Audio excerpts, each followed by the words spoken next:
हाँ तो मेरे प्रिय छात्रों, चलो हम लोग आगे शुरुआत करते हैं। लामबंदी और संगठन।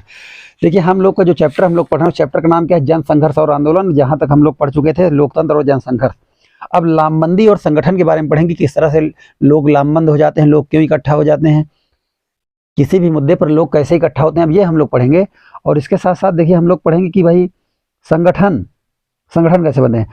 आइए हम ऊपर के दोनों उदाहरणों की तरफ लौटें। ऊपर दो उदाहरण था ना, कौन कौन सा उदाहरण था?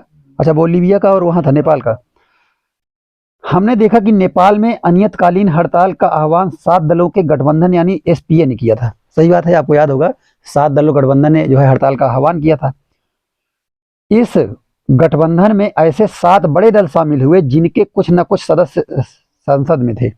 इस गठबंधन में 7 ऐसे दल शामिल हुए जिनके सदस्य कहाँ थे? संसद में थे। वो संसद भवन में थे कुछ उनके सदस्य। लेकिन इस जनसंघर्ष के पीछे सिर्फ एसपीए ही नहीं था, लेकिन इस जनसंघर्ष के पीछे केवल सप्तदलीय गठबंधन नहीं था। इस संघर्ष में नेपाली कम्युनिस्ट पार्टी ने भी भाग लिया था। अच्छा, कम्युनिस्ट पार्टी को थोड़ा सा सत्ता विरोधी समझा जाता है, लेकिन इसमें कम्युनिस्ट पार्टी ने भी साथ दिया था, जिसे संसदीय लोकतंत्र पर विश्वास नहीं है। अच्छा, ये जो कम्युनिस्ट पार्टी है, संसदीय लोकतंत्र पर विश्वास नहीं है। कम्युनिस्ट पार्टी देखते हैं ना, चीन में कौन सी पार्टी शासन कर रही है? Communist party. और चीन में क्या हमारे जैसा लोकतंत्र है? नहीं है। चीन में हमारे जैसा लोकतंत्र नहीं है। चीन में केवल 2 ही पार्टी है और नाम मात्र का चुनाव होता है, बाकी एक ही पार्टी शासन करती है हर बार, और कुछ नहीं, वहां लोकतंत्र है भी नहीं। तो समझ लो कि माओवादी जो लोग होते हैं उनको संसदीय लोकतंत्र पर विश्वास नहीं है उनको, लेकिन इसके बावजूद उन्होंने किसके खिलाफ संघर्ष कराया? राजा के खिलाफ संघर्ष में क्या की? किसकी मदद की? एसपीए की। यह पार्टी नेपाल की सरकार के विरुद्ध सशस्त्र संघर्ष चला रही थी। ये पार्टी जो थी माओवादी, ये नेपाल की सरकार के विरुद्ध कैसा संघर्ष चला रही थी? सशस्त्र मतलब शस्त्र के साथ, एकदम गन बंदूक लेकर अड़ी थी। ये गोली चलाएंगे, उस तरह अड़ी हुई थी। और इसने नेपाल के बड़े हिस्से पर अपना नियंत्रण कर लिया था। और सोचिए कि माओवादियों ने क्या किया। इसका मतलब जब उसकी सरकार थी वीरेंद्र की, तो लोकतंत्री क्या था? संसदीय लोकतंत्र था ना। वीरेंद्र की सरकार में क्या था? वो संसदीय लोकतंत्र था। ज्ञानेंद्र में फिर राजा बन गया। तो जब वीरेंद्र की सरकार थी तो संसदीय लोकतंत्र का विरोध कौन कर रहा था? ये माओवादी लोग। लेकिन उसके बावजूद जब राजा आ गया तब तो और एकदम खत्म हो गया। तो उसका भी विरोध किसने किया? माओवादी लोगों ने किया। नेपाल के जन संघर्ष में राजनीतिक दलों के अलावा अनेक संगठन शामिल थे। नेपाल के जन संघर्ष में राजनीतिक दलों के अलावा और भी कई संगठन क्या थे? शामिल थे। बच्चे समझ रहे हो कि नहीं? हाँ, तुम्हारी हरकतों मुझे लग रहा है कि ध्यान तुम्हारा कहीं और है। मतलब ध्यान दो, सुनो, अभी पूछूं तो बताना फिर। सभी बड़े मजदूर संगठन, जितने मजदूर संगठन होते हैं ना, जैसे हमारे यहाँ किसान संगठन, बहुत सारे मजदूर संगठन बना करते हैं, और उनके परिसंघों ने इस आंदोलन में भाग लिया। संगठन और उसके परिसंघ मतलब उनके और सारे अंग, जैसे मेन संगठन बनता है फिर उसके और सदस्य बनते हैं ना, और कई अंग होते हैं, उन सभी ने। अनेक संगठनों मसलन मूलवासी लोगों के संगठन तथा शिक्षक, वकील और मानवाधिकार कार्यकर्ताओं के समूह ने इस आंदोलन को अपना समर्थन दिया। यानी शिक्षक संघ भी बनता है, शिक्षकों का एक संघ बनता है, और मूल निवासी लोगों का एक संघ बनता है, वकीलों के समूह ने समर्थन दिया, और मानवाधिकार कार्यकर्ताओं ने भी समर्थन दिया। पानी के निजीकरण के खिलाफ बोलीविया में जो आंदोलन चला, इसकी अगुवाई किसी राजनीतिक दल ने नहीं की थी। अच्छा, नेपाल में तो राजनीतिक दल भी आगे थे, उसके बाद सारे संगठनों ने समर्थन किया, लेकिन बोलीविया में जो आंदोलन हुआ उसमें राजनीतिक दलों ने उसका समर्थन नहीं किया। इस आंदोलन का नेतृत्व फेडेकोर, क्या लिखा था? फेडेकोर नामक संगठन ने किया। जो एक जल आंदोलन बोलीविया में चला, जिसमें क्या हुआ था कि नगर पालिका में जो जल आपूर्ति थी, जल आपूर्ति को उठाकर किसको दे दिया गया था? बहुराष्ट्रीय कंपनी को। तो उसके खिलाफ आंदोलन जिस संगठन ने किया उसका नाम क्या था? फेडेरोको। ये सब उदाहरण है, इनको याद रखना। फेडेरोको, कित्तिको, हिच्चिको, ये सब याद रखेंगे। और जब भी इन तरह के इसमें राजनीति विज्ञान में प्रश्न आते हैं, इनका उदाहरण देकर आप लिखेंगे। और अगर आप ये लिख देंगे ना तो आपको फुल में फुल नंबर मिलेगा, क्योंकि किताब चेक करने वाले को पता रहेगा कि इस बच्चे ने पढ़ाई की है। इस संगठन में इंजीनियर और पर्यावरणवादी समेत स्थानीय कामकाजी लोग शामिल थे। जो फेडरेको था, इसमें कौन थे? इसमें इंजीनियर रहे होंगे, इंजीनियरों को भी पानी की जरूरत रही होगी, और उसके अलावा पर्यावरणवादी और पर्यावरण का जो संरक्षण करना चाहते थे वो लोग थे, समेत स्थानीय कामकाजी लोग शामिल थे। इस संगठन को सिंचाई पर निर्भर किसानों के एक संघ अब जो लोग सिंचाई पर निर्भर थे उनके लिए भी पानी महंगा हो जाएगा, बहुराष्ट्रीय कंपनी बेचेगी तो वो लोग भी शामिल हो गए इसी आंदोलन में। इसके अलावा किसानों के संघ, कारखाना मजदूरों के संगठन, कारखाने में मजदूर जो काम करते हैं उनको नहाने धोने के लिए पानी चाहिए कि नहीं, तो वो लोग भी शामिल हो गए। और लिखा है कोचबंबा विश्वविद्यालय के छात्र, कोचबंबा क्या था, शहर था, कोचबंबा शहर में एक विश्वविद्यालय था, तो वहां के शहर के छात्रों ने साथ दिया। शहर में बढ़ती बेघर बार बच्चों की आबादी का समर्थन मिला, और बेघर बिना घर के कई लड़के थे, उन लोगों ने भी क्या किया, समर्थन दिया। इस आंदोलन को सोशलिस्ट पार्टी ने भी समर्थन दिया। वहां पर एक राजनीतिक पार्टी रही होगी जिस पार्टी का नाम क्या था, सोशलिस्ट पार्टी, उसने भी समर्थन दिया। सन 2006 में बोलीविया में सोशलिस्ट पार्टी को सत्ता हासिल हुई, और सन 2006 में बोलीविया में सोशलिस्ट पार्टी को क्या मिल गई, शासन। अब देखो एक बात बताओ, आखिर जन समर्थन दिया पार्टी ने, तो पार्टी को बाद में क्या मिल गई, सत्ता भी मिल गई। जब आप जनहित मुद्दों को उठाएंगे तो जनता आपके साथ क्या होगा, जुड़ेगी। इन दो उदाहरणों से हम जान सकते हैं कि एक लोकतांत्रिक व्यवस्था में किसी संघर्ष के पीछे बहुत से संगठन होते हैं। कोई लोकतांत्रिक व्यवस्था है, अगर वहां कोई संघर्ष होता है, उसके पीछे सिर्फ एक नहीं, क्या होता है, बहुत संगठन होते हैं। ये संगठन दो तरह से अपनी भूमिका निभाते हैं। संगठन किस तरह से भूमिका निभाते हैं, दो तरीके से। दो तरीके से कैसे निभाते हैं, अच्छा भूमिका निभाना जानते हैं क्या, रोल प्ले करना। आदमी कहने के भाई ये तुम्हारा क्या रोल है, तो हर संगठन का अपना अपना रोल है, तो इस संगठन दो तरीके से रोल अपना प्ले करते हैं। भूमिका निभाने का मतलब रोल प्ले करना। जैसे पिक्चरों में होता ना, कहेंगे अजय देवगन इसमें एक डॉक्टर की भूमिका निभा रहे हैं, तो डॉक्टर का रोल प्ले कर रहे हैं, उसी को हिंदी में क्या कहता है, भूमिका निभाना, भूमिका निभाते हैं। लोकतंत्र में किसी फैसले पर असर डालने का एक जाना पहचाना तरीका राजनीति में प्रत्यक्ष भागीदारी करने का होता है। देखिए अगर आप लोकतंत्र में किसी फैसले पर असर डालना चाहते हैं, मतलब आप चाहते हैं कि कोई फैसला हो तो आपकी भी राय ली जाए, तो उसका एक सबसे सीधा तरीका क्या है कि डायरेक्ट राजनीति में आप भाग लीजिए, डायरेक्ट विधायक सांसद बन जाइए, तो आपकी भी राय मानी जाएगी। इसके लिए पार्टी बनाई जाती है, चुनाव लड़ा जाता है और सरकार बनाई जाती है। देखिए ये बहुत बढ़िया चैप्टर है, और प्रश्न किस तरह से पूछेगा, आप चाहे जितनी रेफरेंस किताब पढ़ लो, रेफरेंस किताबों में बहुत कन्फ्यूजन होती है। इतने 10 तरह का प्रश्न पूछेगा, आप कहोगे यार कई ठो याद प्रश्न याद करें, हम करें 10 प्रश्न मत याद करो, क्यों, मामला समझो बस क्या है। कितना बढ़िया समझा कि भाई लोकतंत्र में डायरेक्ट आप जो है, लोकतंत्र में असर, अगर लोकतंत्र में अगर आप असर डालना चाहते हैं, आपकी बात का असर हो, तो कितने तरीके हैं। एक तो डायरेक्ट तरीका है, डायरेक्ट तरीका राजनीतिक पार्टी बनाओ, चुनाव लड़ो और सरकार बनाओ, लेकिन हर नागरिक इतने प्रत्यक्ष ढंग से भागीदारी नहीं करता। अब हर नागरिक थोड़ी पार्टी बना सकता है, इतना संभव है, नागरिक की इच्छा ना हो सकता है भाई हमारी इच्छा ना हो पार्टी बनाने की, ये भी हो सकता है। प्रत्यक्ष राजनीतिक गतिविधियों में हिस्सेदारी की उसे जरूरत ना महसूस होती हो, या कभी कभी लगता है देखो यार हमको जरूरी नहीं पार्टी बनाना, हम दूसरा काम कर रहे हैं, इच्छा नहीं होती। उसके पास इसके लिए जरूरी कौशल का अभाव हो, या तो कुछ लोगों को ये लग जाता है कि देखो यार राजनीति जो है हमारे बस की बात नहीं, बड़ा छल कपट और प्रपंच हमको नहीं आएगा, दूर रहो। तो वही क्या है, जरूरी कौशल, कौशल मतलब स्किल, जिसे कहते हैं ना स्किल डेवलपमेंट, कौशल विकास योजना, skill development program. Indian government क्या चलाती है, स्किल डेवलपमेंट प्रोग्राम, उसको इंग्लिश में बोलते हैं कौशल विकास योजना। तो प्रोग्राम मतलब योजना, जैसे कोई आ जाए ना भैया आज का प्रोग्राम है, मतलब आज का योजना है, तो ये कौशल का अभाव हो, वह ऐसे में सिर्फ मतदान करके प्रत्यक्ष राजनीति में अपनी हिस्सेदारी करता है। देखो मतदान भी प्रत्यक्ष राजनीति का तरीका है। आप मतदान करते हो ना, तो वोट तो डायरेक्ट ही जा रहा है सरकार के लिए, तो वो भी आपका क्या प्रत्यक्ष हिस्सेदारी है। मतदान करना भी क्या हो गई, प्रत्यक्ष हिस्सेदारी। जब आदमी खुद पार्टी नहीं बनाता है, उसके पास जरूरी समय नहीं है, तो कौशल का अभाव है, या तो उसकी इच्छा नहीं है, तो फिर कैसे वो प्रत्यक्ष भागीदारी करता है, वोट देकर। वोट देना भी क्या हो गया, प्रत्यक्ष भागीदारी हो गई। बहरहाल ऐसे अनेक अप्रत्यक्ष तरीके हैं जिनके सहारे लोग सरकार में अपनी मांग अथवा नजरिए का इजहार कर सकते हैं।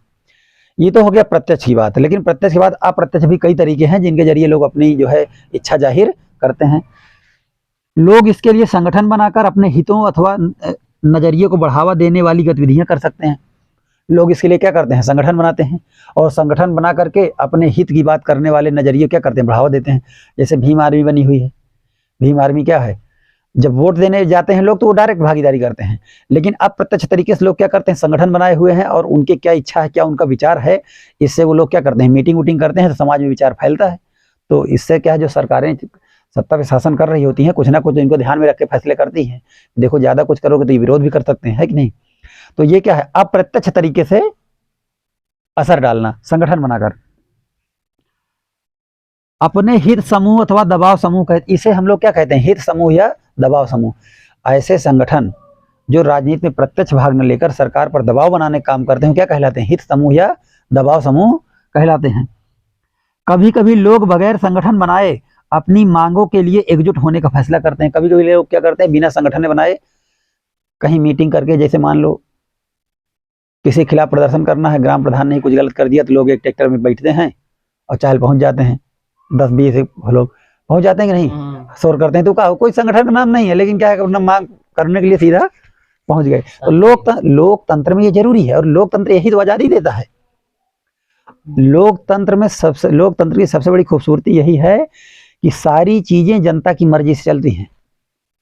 आपको कोई चीज नहीं पसंद है, आप कह सकते हो भाई ये हमारे लिए ठीक नहीं है। इसीलिए लोकतंत्र लाया गया है कि सबकी बात मानी जाए, किसी को बेगानेपन का एहसास ना हो।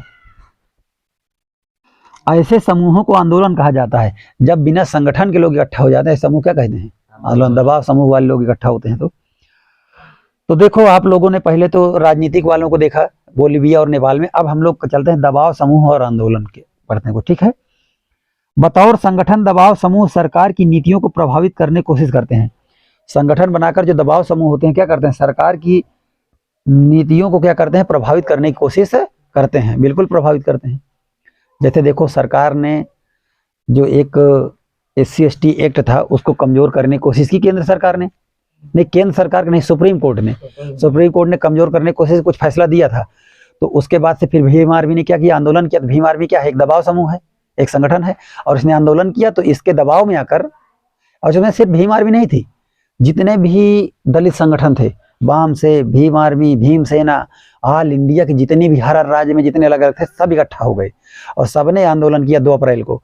और उसमें बल्कि कई जगह पर गोली भी चली और 30 से 32 लोग जान गई।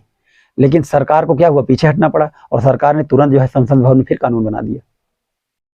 तो ये समझ लीजिए कि दबाव समूह क्या करते हैं, सरकार में डायरेक्ट भागीदारी करके सरकार पर दबाव बना करके उसके फैसले को क्या करते हैं, प्रभावित करते हैं।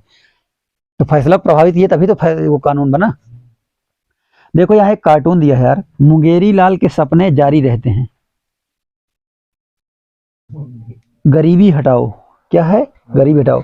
कहने का मतलब यह है कि देखो, ये एक आदमी है, किसमें घूम रहा है, चक्र में।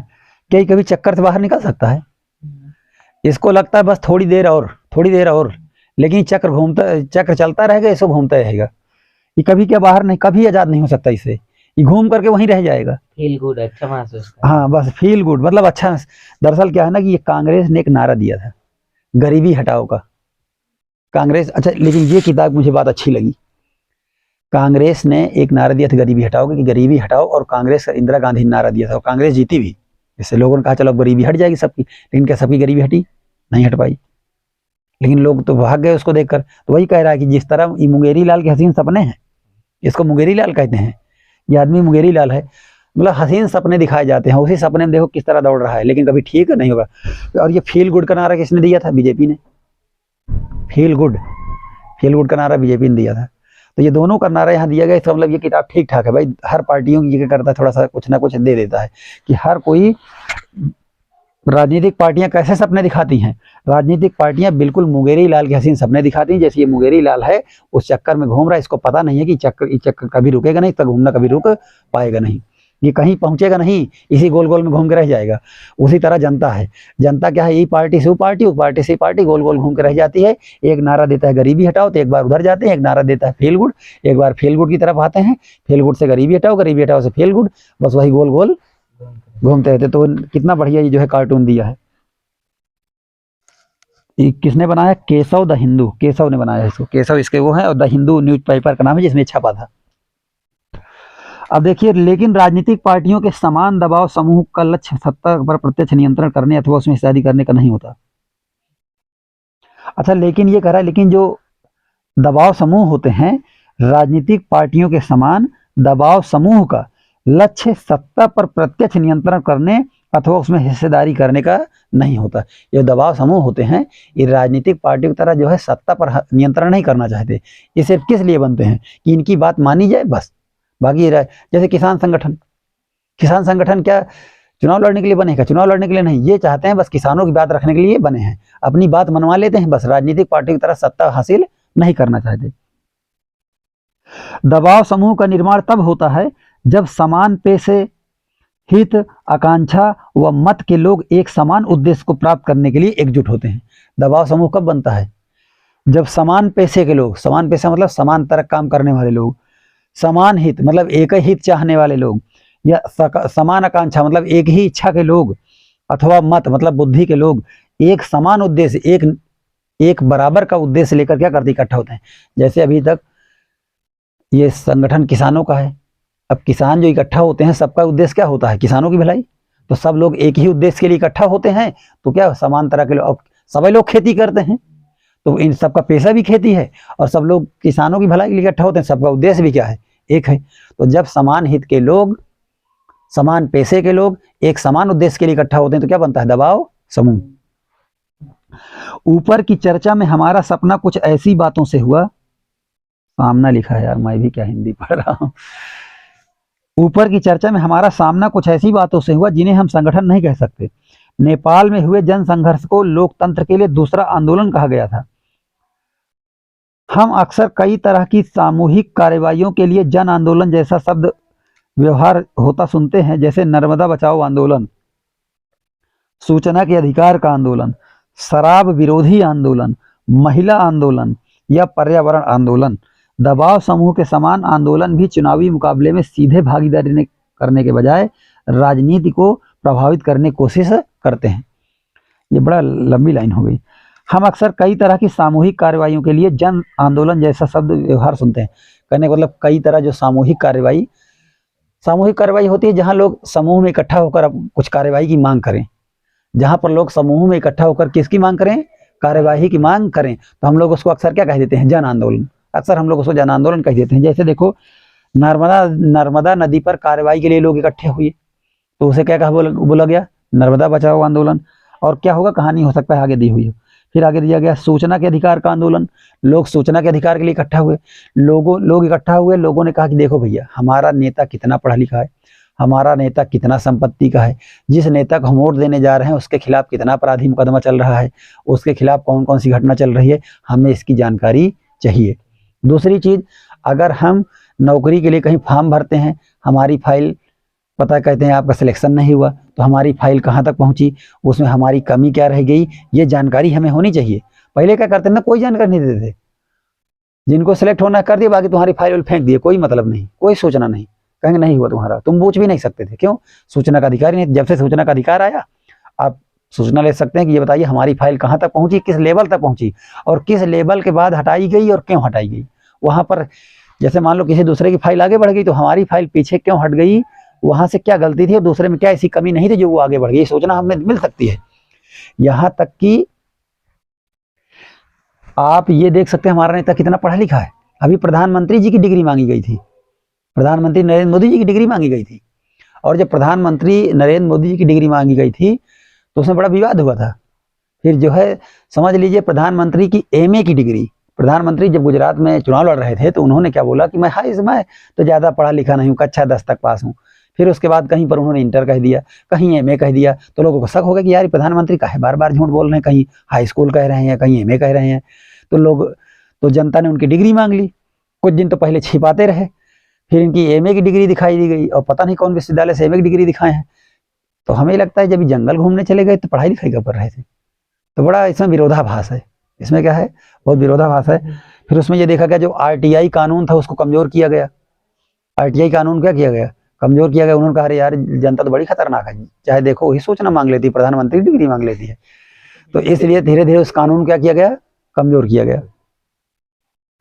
तो ये सूचना का अधिकार जो कानून था बहुत अच्छा था, इससे हमें हर एक चीज पता चलता है कि सरकार क्या काम कर रही है। आप सूचना ले सकते हैं, आपके गांव में कितना पैसा आया, आरटीआई लगा के आप ये भी सूचना मांग सकते हैं। गांव में कौन कौन सी योजनाओं के प्रति अभी काम चल रहा है ये सूचना ले सकते हैं। कौन से खरंजे में कितना पैसा आया, आरटीआई के तहत एप्लीकेशन से आप देकर ले सकते हैं। आपके विधायक के लिए कितना पैसा आया, आप यहाँ जो सड़क बन रही है उसमें कितना पैसा सरकार ने पास किया, उसकी सूचना आप ले सकते हैं। ये आरटीआई के तहत ये सब लाया गया। अब आगे देखिएगा, लेकिन दबाव समूहों के विपरीत आंदोलनों में संगठन ढीला ढाला होता है। अच्छा, दबाव समूह अगर होते हैं तो ठीक है, क्योंकि उनका एक संगठन होता है और उसमें कोई नाम पड़ा होता है। लेकिन जो ये आंदोलन होया करते हैं उसमें क्या ना, एक संगठन का नाम नहीं पड़ पाता, तो ये थोड़ा क्या होता है, ढीला ढाला हो जाता है। भाई जब तक संगठन नहीं बनेगा तब तक मामला क्या रहता है, ढीला ढाला रहता है, किसी की जिम्मेदारी नहीं रहती।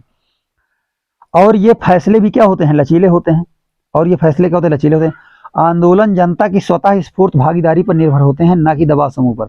और जो आंदोलन होते हैं ये जनता की स्वतः स्फूर्त, आंदोलन जब जनता अपने आप उठ खड़ी होती है तभी होते हैं, उसके अलावा शांत पड़ जाते हैं। लेकिन दबाव समूह तो हमेशा बने रहते हैं। दबाव समूह क्या है, जो संगठन बन गया हमेशा बना रहेगा। और किसी विशेष प्रकार के आंदोलन के लिए जनता कुछ दिन उठ खड़ी हुई, फिर उसके बाद फिर शांत बैठ गई। तो देखो कितना आपने इस सब के बारे में पढ़ा, दबाव समूह, आंदोलन, ये सब आपको ध्यान में रखना है और यही से आपको क्या करना है, उत्तर लिखने हैं। अखबार की इन कतरनों में जिन दबाव समूहों का जिक्र किया गया है, क्या आप उन्हें पहचान सकते हैं, वो क्या मांग कर रहे हैं, थोड़ा देखते हैं। भोपाल गैस विक्टिम्स गेटिंग सब स्टैंडर्ड ड्रग्स एनजीओ। अच्छा, नॉन गवर्नमेंट ऑर्गेनाइजेशन होते हैं एनजीओ का मतलब गैर सरकारी संगठन, ये लोग मांग कर रहे हैं। इसके बाद लिखा है RWA होप दैट देयर, ये क्या लिखा है यार, their side of the story will be here too. RWA पता नहीं क्या है, यानी RWA किसी संगठन का नाम होगा। उस संगठन ने ये कहा है कि होप, आशा है कि देयर साइड ऑफ स्टोरी की, उनके तरफ की कहानी भी विल बी हियर्ड, उनके तरफ की कहानी भी सुनी जाएगी, मतलब उनका पक्ष भी सुना जाएगा। ये भी एक दबाव समूह है। Demand to ensure timely refund of VAT dues to Delhi traders, यानी कि दिल्ली के व्यापारियों का जो बकाया वैट है वो क्या होगा, समय पर मिलेगा। ये किसने कहा, व्यापारी के संगठन ने। Value added tax VAT means होता है। और ये क्या है, प्रो अमेरिकन, क्या लिखा यार, tilt in foreign policy, AITUC, यानी ये AITUC क्या है भी ये क्लियर नहीं है कौन कौन संगठन है, संगठन का नाम ही होगा कोई ना कोई। अब चलो थोड़ा सा और देखते हैं। वर्ग विशेष के हित समूह और जन सामान्य के हित समूह। अब हित समूह दो तरह के हो सकते हैं, एक कोई वर्ग विशेष का हो सकता है, एक जन सामान्य का। वर्ग विशेष मतलब जो केवल एक ही वर्ग के लिए बने हैं, और कुछ ऐसे हित समूह होंगे जो पता लगा सबके लिए होंगे। जैसे मान लो सूचना का अधिकार मांगा गया तो किसी एक धर्म के लिए, एक जाति के लिए तो मांगा नहीं गया, इसमें कोई भी जाति का ले सकता है। तो सूचने के अधिकार के लिए जो संगठन बनेगा वो वर्ग विशेष के लिए हित समूह है कि वो जो है जन सामान्य के लिए है। तो जन सामान्य, देखो जन सामान्य का हित समूह जन सामान्य की बात करेगा। ऐसा हित समूह या ऐसा संगठन जो ऐसे कानून की मांग करे जिसमें जो सब के लिए है, किसी भी धर्म का, किसी भी बिरादरी का, तो क्या कहलाएगा, जन सामान्य हित समूह। और कुछ हित समूह होते हैं जो विशेष जाति या विशेष बिरादरियों की बात करते हैं। तो आइए देखते हैं। हित समूह अमूमन समाज के किसी खास हिस्से या समूह के हितों को बढ़ावा देना चाहते हैं। जो हित समूह होते हैं वो अमूमन समाज के किसी खास हिस्से, किसी एक हिस्से के लोगों की बात करते हैं। मजदूर संगठन, व्यावसायिक संघ और पेशेवरों, पेशेवर कौन कौन होते हैं, वकील, डॉक्टर और शिक्षक। वकील, डॉक्टर, शिक्षक क्या ये पेशेवर हैं। और व्यावसायिक संघ हो गए वो व्यापारी वाले, और मजदूर संगठन कौन वाले, लेबर वाले। तो हम लोग देखते हैं यहाँ पर कि निकाय इस तरह के दबाव समूह के उदाहरण है। देख लो, जो मजदूर संगठन है ये क्या है, जन सामान्य है कि विशेष हित है, बताइए। ये वर्ग विशेष हित समूह है कि जन सामान्य का हित समूह। मजदूर केवल मजदूरों की बात करेगा, तो ये क्या है, वर्ग विशेष हित समूह है। जन सामान्य का मतलब जो महिला पुरुष सब की बात करे, छोटे बच्चे बड़े सबका। तो ये बताओ, वर्ग विशेष के हित समूह का मतलब जो केवल एक विशेष वर्ग की बात करे, जिसमें कौन आता है, किसान संगठन, मजदूर संगठन। व्यावसायिक संघ भी किसकी बात करेगा, व्यावसायिक संघ है तो व्यापार वालों की बात करेगा। फिर उसके बाद जैसे पेशेवरों का समूह, वकीलों का समूह है तो वकीलों की बात करेगा, डॉक्टरों का समूह डॉक्टरों की बात करेगा। तो ये सब क्या है, विशेष हित समूह है। ये दबाव समूह वर्ग विशेषी होते हैं क्योंकि ये समाज के किसी खास तबके, मसलन मजदूर, कर्मचारी, व्यापारी, उद्योगपति, धर्म विशेष के अनुयायी अथवा किसी खास जाति का आदि का प्रतिनिधित्व करते हैं। बात समझ में आ रही ना। मसलन एक अलग शब्द है, मजदूर, मसलन मतलब कि उदाहरण के तौर पे मजदूर ये कह रहा है, मसलन को हो गया। मसलन कोई मतलब नहीं है, मजदूर होता है। मसलन मजदूर का मतलब नहीं कमजोर मजबूत मजदूर, मसलन का मतलब होता है कि मसलन एक शब्द है हिंदी का, और इसमें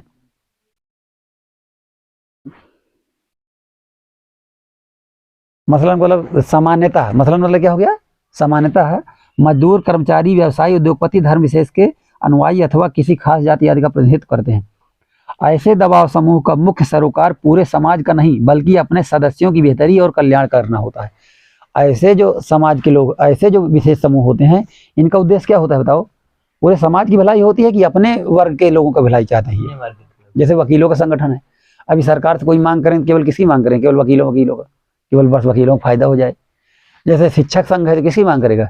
शिक्षक का। बस विशेष वर्ग के हित की बात करते हैं, ये पूरे समाज की नहीं। आगे थोड़ा सा देखिएगा, चलो इसके बाद हम लोग देखते हैं, कुछ संगठन समाज के किसी एक तबके के ही हितों का प्रतिनिधित्व नहीं करते। कुछ संगठन ऐसे होते हैं जो समाज के एक तबके का प्रतिनिधित्व नहीं करते। प्रतिनिधित्व मतलब लीडरशिप, केवल एक का नेतृत्व नहीं करते हैं। ये संगठन सर्व सामान्य हितों की नुमाइंदगी करते हैं।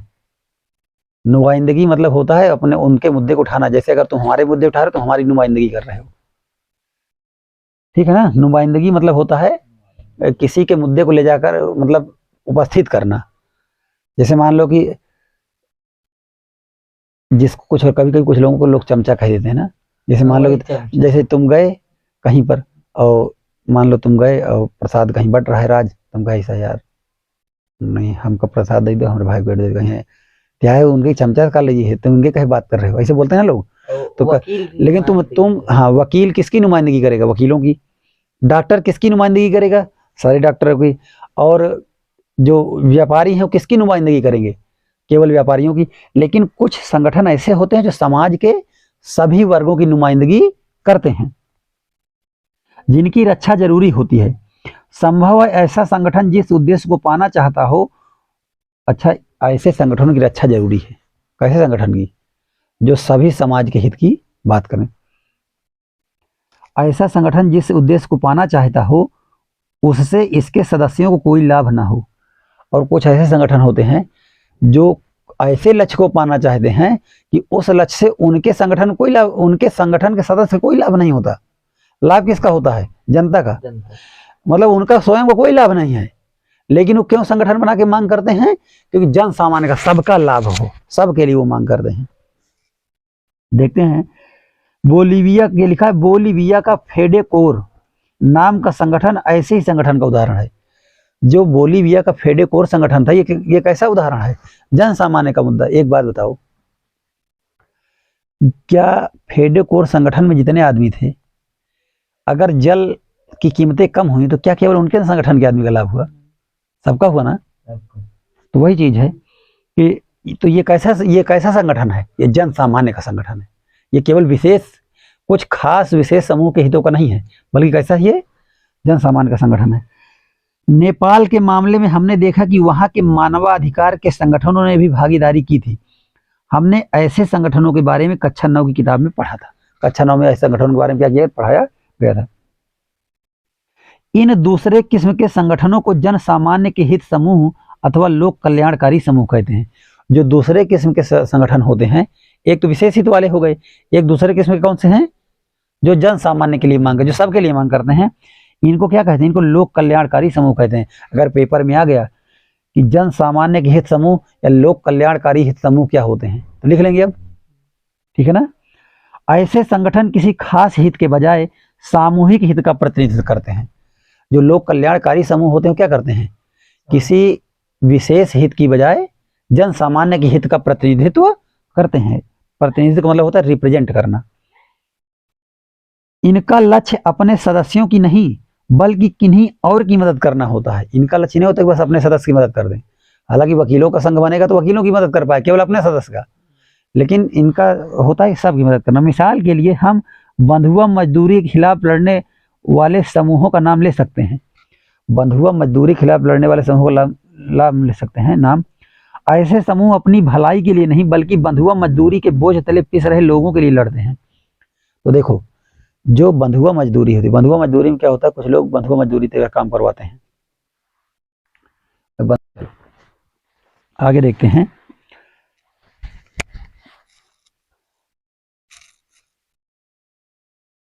कुछ मामलों में संभव है कि जन सामान्य के हितों का प्रतिनिधित्व करने वाले समूह ऐसे उद्देश्यों को साधने के लिए आगे आएं जिसमें बाकियों के साथ साथ उन्हें भी फायदा होता हो। देखो कुछ समूह ऐसे होते हैं जो जन सामान्य के ऐसे मुद्दे उठाते हैं जिसमें जन सामान्य का तो फायदा होता है, लेकिन समूह के संगठन के जो लोग होते हैं उनको निजी फायदा न कुछ नहीं होता। निजी फायदा जैसे मानवाधिकार जो कार्यकर्ता होते हैं, जैसे मान लो किसी व्यक्ति के खिलाफ नाइंसाफी हो गई, किसी व्यक्ति को समाज में मारा पीटा गया, तो उसमें एक संगठन मानवाधिकार संगठन, तो मानवाधिकार जो संगठन होते हैं वो उसकी तरफ से क्या करते हैं, सुप्रीम कोर्ट से लेकर हाई कोर्ट तक उसकी पैरवी करते हैं। लेकिन उसमें क्या वो अपना मुकदमा लड़ते हैं क्या? वो अपना मुकदमा नहीं लड़ते, लेकिन उनका कोई फायदा उसमें नहीं रहता। लेकिन वो किसकी तरफ से लड़ते हैं? जन सामान्य की तरफ से। तो जन सामान्य के मुद्दे हो गए। तो सरकार तनख्वाह देती है। मानवाधिकार नहीं, ये तो मुझे क्लियर नहीं कि सरकार मानवाधिकार कार्यकर्ता को सरकार तनख्वाह देगी कि नहीं देगी, ये मुझे क्लियर नहीं पता है, देती है कि नहीं देती है। अगर सरकार मानवाधिकार कार्यकर्ता को नियुक्त करेगी तो सरकार एक भाषा बोलेंगे, तो सरकार एक भाषा बोलेंगे, तो फिर मानवाधिकार कार्यकर्ता मानव सरकार अत्याचार कर रही है तो क्या मतलब है? तो ये देखना है कि अच्छा कभी कभी क्या होता है ना, कुछ जन सामान्य के समूह ऐसे होते हैं मुद्दे उठाने वाले जिनमें जन सामान्य का भी फायदा होता है, संगठन वाले लोगों का भी फायदा होता है, दोनों का हो जाता है कभी कभी। तो इसमें है लिखा कि आगे आए जिससे बाकियों के साथ साथ उन्हें भी फायदा मिले। उदाहरण के लिए BAMCEF, backward and minority communities employees. BAMCEF का मतलब क्या हो गया? बैकवर्ड मतलब पिछड़े, एंड माइनॉरिटी और माइनॉरिटी मतलब अल्पसंख्यक, कम्युनिटीज एम्प्लॉइज फेडरेशन बामसेफ का नाम लिया जा सकता है। यह मुख्यतः सरकारी कर्मचारियों का संगठन है। बामसेफ किसका संगठन है? सरकारी कर्मचारियों को, जो जातिगत भेदभाव के खिलाफ अभियान चलाता है। जो किसके खिलाफ अभियान चलाता है? जातिगत भेदभाव के खिलाफ। यह संगठन जातिगत भेदभाव के शिकार अपने सदस्यों की समस्याओं को देखता है। सबसे पहले तो ये सरकारी कर्मचारियों का संगठन है। ये क्या करता है कि सरकारी कर्मचारियों में, जैसे मान लो कोई दलित व्यक्ति है, कोई मुस्लिम है, अगर उसके खिलाफ कोई भेदभाव होता है, वैसे सरकारी नौकरियों में अक्सर होया करता है, बिरादरी देकर लोग जो है भेदभाव करते थे और अभी भी होता ही है। वो जैसे अगर अधिकारी दूसरे बिरादरी का है तो दूसरे को जल्दी से जो है ट्रांसफर नहीं देगा, उसको छुट्टी देने में दिक्कत करता है। कई विभागों में ऐसा होता है, हर विभाग में लगभग होता है। तो ये ऐसे होया करता है। दूसरे अगर मान लो कि उसका अधिकारी समान बिरादरी का है तो नीचे ट्रांसफर की फाइल जाएगी तो वो उसका कर देता है, लेकिन आपको नहीं करेगा। अगर आपका सीनियर अधिकारी आपकी बिरादरी का है, आप जाएंगे तो आपकी सुन ली जाएगी, आप जो सुविधा मांगेगा आपको मिल जाएगी अधिकारी की तरफ से। लेकिन अगर दूसरे बिरादरी का है तो उसको नहीं मिलेगी। ये ज्यादातर उसमें होता है, बहुत बड़ा जातिवाद चलता है लगभग कई नौकरियों में। ये आपको हर जगह चलता है। जैसे मान लीजिए कि किसी भी विभाग में चले जाइए, अगर ऊपर का अधिकारी दूसरे बिरादरी का है, नीचे वाला दूसरे बिरादरी का है, तो ज्यादातर कोशिश ये रहती है कि इसको परेशान किया जाए कि नौकरी छोड़कर भाग जाए। ऐसा होया करता है। तो ये जातिवाद पर प्रतिबंध नहीं है क्या? इसमें तो प्रतिबंध है, तो प्रतिबंध नहीं करना चाहिए, संविधान में लिखा है, कानून में लिखा है। लेकिन जिन लोगों के डीएनए में जातिवाद लिखा है, जिनका खून खौलता है, देखो एक होता है लुप्त उठाना, एक होता है लुप्त उठाना। जैसे मान लीजिए कि आपके सामने कुत्ते आते हैं, कुत्ते, आप खटिया बैठते हैं, कुत्ते जमीन बैठे रहते हैं, तो कुत्तों को देखकर आप बढ़िया आनंद आता है, कुत्तों से जानवर है, आप मजा लेते हैं। अगर कुत्ता उछल करके आपकी चारपाई पे आ जाता है तो कितना तेजी से आप उसको जो है डांटते हैं, भगाते हैं कि नहीं, अरे इसको हटाओ, ऊपर आ गया, बैठ गया। उसी तरह से जिंदगी समाज में भी कुछ लोगों की है। सरकारी कर्मचारियों में कुछ जो, जैसे मान लो कि कुछ दूसरे बिरादरी के लोग हैं, अधिकारी हैं, अगर कोई नीचे बिरादरी का आदमी उनके बराबर में जाके बैठ जाता है तो उनका अंदर से खून खौल जाता है, उनके डीएनए में ये है। और उनको ये बात बिल्कुल हजम नहीं होती, बर्दाश्त नहीं होती, बिल्कुल कुत्ते जैसा उनको लगता है कि इनको उठा के बस भगाया जाए। लेकिन ये कि अब ये पूरी तरह से प्रतिबंध है, खोल के तो बोल नहीं सकते, तो शासन की तरफ से कुछ ऐसे बहाने बनाएंगे, कुछ ना कुछ ऐसी चीजें करेंगे जिससे क्या होता है कि आपको जातिवाद का पता लगे ना, लेकिन समझने वाला होता है तो समझ जाता है। जैसे दो व्यक्तियों ने जो है ट्रांसफर के लिए एप्लीकेशन दिया, लेकिन जिस बिरादरी का अधिकारी है उस बिरादरी के आदमी का ट्रांसफर हो गया, तो दूसरे वाले को समझ जाना चाहिए कि उसका क्यों हो गया। तो इस तरह से होता है, फाइलें आगे बढ़ती हैं। तो आप, ये होता है हर सरकारी नौकरी में ऐसा लगभग होता है। और जाति के नाम पर वो बना हुआ है अपने यहाँ, जाति के नाम पर सेना में रेजिमेंट बनी है, राजपुताना रेजिमेंट, हाँ गोरखा रेजिमेंट। जाति के नाम पर जो है रेजिमेंट बना है। तो ये भी एक तरह का जो है जातिवाद फैलाना ही हो गया। और इसीलिए लोग मांग करते हैं कि भाई मतलब जो इसका मतलब राजपूताना रेजिमेंट के अलावा जो और सैनिक है क्या उनका खून नहीं खोलता, क्या वो सैनिक नहीं है? तो इस तरह से ये जो रेजिमेंट वगैरह बने हैं तो उनके अंदर एक अलग ही जाति का भाव होगा। अब सोचो, जब राजपूताना रेजिमेंट बना है तो अगर वहां से लोग आएंगे तो वो क्या सोच के आएंगे? उनके अंदर राजपूत का खून खोलेगा, फिर दूसरे बिरादरी कैसे बर्दाश्त करेंगे अपने बराबर वो? तो इस चीज का मैं विरोध करता हूँ। इसको सरकार को या तो फिर एक काम करे, फिर हर बिरादरी का एक रेजिमेंट बना दे। हर बिरादरी खून गर्म है, जिसके अंदर स्वाभिमान है, जो पढ़ा लिखा है, उसका सबका खून खोलेगा। लेकिन अब चल रहा, इसीलिए अभी मांग हो रही है। अभी जो है चमार रेजिमेंट की मांग की जा रही है, और उसके बाद अहीर रेजिमेंट की मांग की जा रही है। अभी निरहुआ तो इस तरह के जाति के रेजिमेंट बन जाएंगे तो एक दिन क्या होगा कि एक जाति का रेजिमेंट दूसरे जाति के रेजिमेंट पर आक्रमण कर देगा। तो ये नहीं होना चाहिए। लेकिन अब सरकारें हैं, चल रही हैं। भाई राजपूतों को अपने ऊपर गर्व है, वो भी सोच रहे हैं कि चलो जब तक बन रहा है हमारा नाम, देख लेना जब सब बिरादरी की मांग होने लगेगी तब खत्म कर देंगे, क्योंकि बर्दाश्त नहीं होगा। चलिए इसको देखिएगा। तो ये जो ये बामसेफ है ना, देखो एक तरह से ये देखो तो ये ऐसा लगेगा कि आपको ये विशेष हित की बात करते हैं। लेकिन अगर आप बड़े परिप्रेक्ष्य में सोचें तो ये बताइए, जब ये किसी को सहायता देते हैं तो समाज में समानता की बात करते हैं कि नहीं? और जब समाज में समानता की बात करते हैं तो इससे समाज के तो हर वर्ग को खुश होना चाहिए। तो एक तरह से ये देखो, ये पूरे समाज के लिए काम करते हैं। ये सिर्फ एक आदमी काम नहीं है। अगर जातिगत भेदभाव खिलाफ आवाज उठाएंगे तो ये क्या एक जाति का है कि ये सभी जाति के लिए अच्छी बात है? सभी जाति के लिए पूरा समाज काम कर रहे हैं। लेकिन कुछ लोगों को लगता है कि यार एक ही जाति का काम कर रहे हैं। तो ये चीज थोड़ा समझना चाहिए हमें। अब आज के लिए यहीं तक पढ़ते हैं। ओके।